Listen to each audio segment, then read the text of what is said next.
terminei com Paulo na semana seguinte. Marquei jantar num restaurante italiano perto do apartamento dele, o mesmo lugar onde tínhamos ido no nosso primeiro encontro, 4 anos atrás.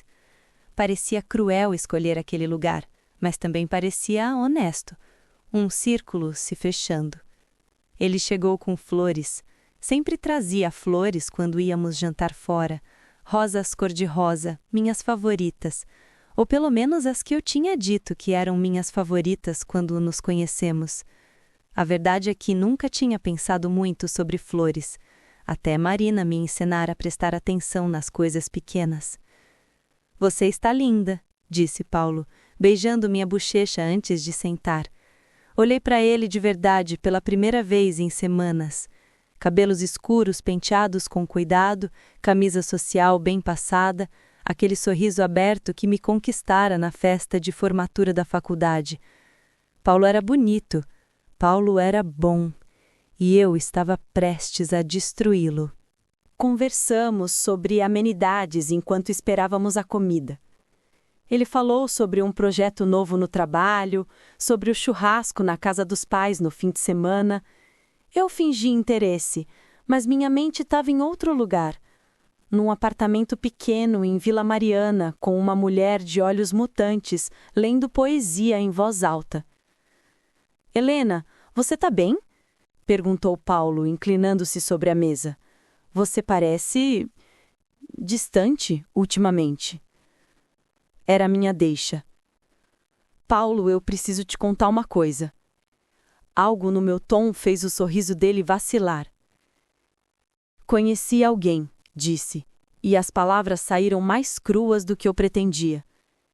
Ele piscou. 1 vez, 2 vezes, como se estivesse tentando processar uma língua estrangeira. Você... o quê?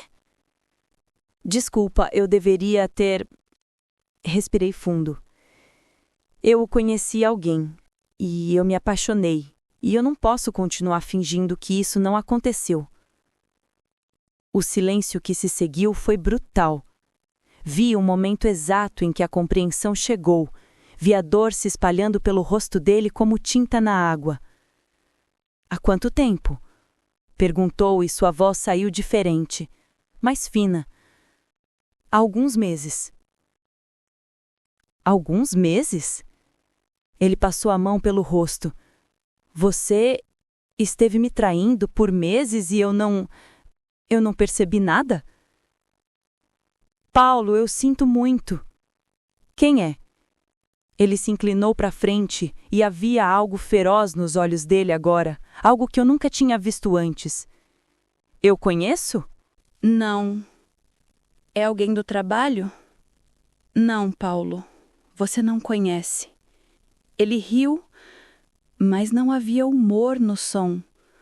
Por que estou fazendo essas perguntas? Como se isso importasse.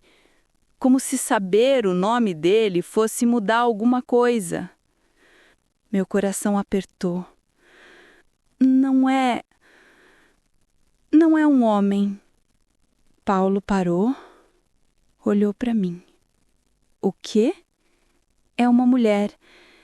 Eu me apaixonei por uma mulher. Vi tanta coisa passar pelo rosto dele. Choque, confusão, uma tentativa de compreender. E então, algo que pareceu quase com esperança. Então, você está confusa? Porque isso pode ser... Podemos conversar, podemos tentar entender o que está acontecendo. Não estou confusa, Paulo. Minha voz saiu mais firme do que eu me sentia. Eu nunca estive mais certa de algo na minha vida. A esperança morreu nos olhos dele. Então, esses 4 anos, o que foram? Eu era o quê, Helena? Um paliativo até você descobrir o que realmente queria? Não foi assim. Então, como foi? Ele levantou a voz e algumas pessoas nas mesas próximas olharam. Paulo percebeu, abaixou o tom. Porque da minha perspectiva, eu passei 4 anos planejando uma vida com você. 4 anos acreditando que éramos felizes, que você me amava. Eu amava você, Paulo. Eu amo. Só que não do jeito certo. Não do jeito que você merece. Não faça isso. Ele balançou a cabeça. Não transforme isso em algo nobre. Você não está me protegendo, Helena. Você está me destruindo. Engoli seco. Ele estava certo. Eu sei. E eu sinto muito. Mais do que você pode imaginar. Ficamos sentados em silêncio, enquanto o garçom trazia nossos pratos. Nenhum de nós tocou na comida. Tem mais alguma coisa que você quer me dizer? Perguntou Paulo, olhando para o prato de macarrão que esfriava na frente dele. Pensei em contar sobre o câncer de Marina. Sobre o fato de que, mesmo que eu quisesse, não teria um futuro com ela. Que estava trocando 4 anos de estabilidade por alguns meses roubados de uma felicidade condenada.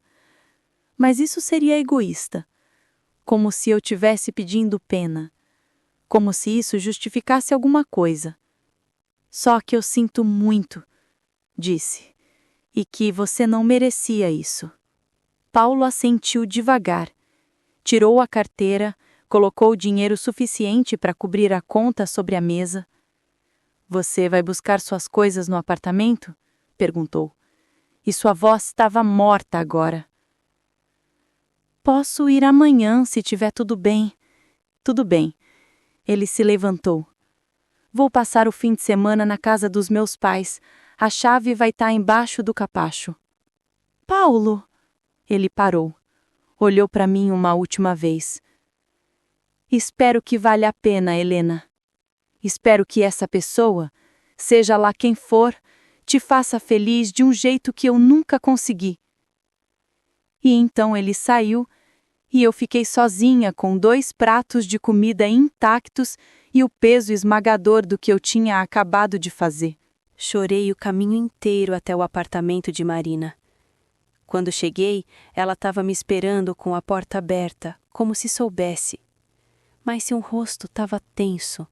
Você terminou com ele, disse. Não era pergunta. Terminei. Marina começou a andar de um lado para o outro do apartamento, com as mãos nos cabelos. Você não deveria ter feito isso, disse. Não por mim, não por algo temporário. Olhei para aqueles olhos que mudavam de cor, para aquele rosto que eu já tinha memorizado em cada detalhe, para aquela mulher que me ensinou a sentir coisas que eu nem sabia que eram possíveis. Você não é temporária para mim. Helena, eu vou morrer. Isso é a definição de temporário. Então vamos fazer valer cada segundo. Ela me envolveu nos braços sem dizer nada, me guiou até o sofá e me beijou, devagar e suave, e por um momento consegui esquecer Paulo, esquecer o tempo que corria, esquecer tudo que não fosse nós duas. Novembro chegou com um calor insuportável. Aquele calor úmido que faz a cidade parecer um forno. Marina começou a sentir as dores mais fortes numa manhã de sábado.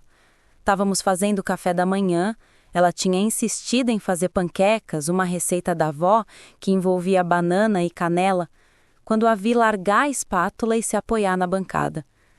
Marina? Tô bem, disse, mas sua respiração estava superficial. Você não tá bem. Corri para ela, segurei o braço. Onde dói? Ela apontou para o abdômen, lado direito. Seu rosto estava pálido, pequenas gotas de suor se formando na testa. Já passou, tentou sorrir. Só uma pontada. Mas não tinha passado. Vi nos seus olhos, na forma como ela se moveu com cuidado excessivo pelo resto do dia, como se estivesse equilibrando algo frágil dentro do corpo. À noite, a dor voltou pior. Ela tentou esconder, mas a vi encolhendo no sofá enquanto assistíamos um filme. A vi apertando um travesseiro contra a barriga. Vamos ao hospital, disse. Não! Marina! Não vou passar meus últimos meses numa cama de hospital. Sua voz era firme, apesar da dor. Já discutimos isso. Mas eles podem te dar algo para a dor. Algo mais forte que esses remédios. Ela olhou para mim e havia tanto medo nos seus olhos. Não medo da morte, percebi. Medo de perder o controle, de se tornar uma paciente, de ter seus dias contados em máquinas e enfermeiras e quartos sem janelas. Por favor, sussurrou. Deixe eu viver do meu jeito, até o fim. Segurei sua mão e assenti, mesmo com o coração partido. Liguei para uma médica conhecida que trabalhava com cuidados paliativos. Ela veio no dia seguinte, avaliou Marina, prescreveu morfina em doses baixas e me ensinou a administrar. Deixou também seu número pessoal. Quando piorar, disse ela, não sim, mas quando? Me liga, dia ou noite. Mas Marina se recusava a desistir. Nos dias bons, quando a dor era apenas um fantasma ao fundo e não uma presença que consumia tudo, ela insistia em sair, em viver. Vamos para a praia, disse num desses dias. Quero sentir o mar uma última vez.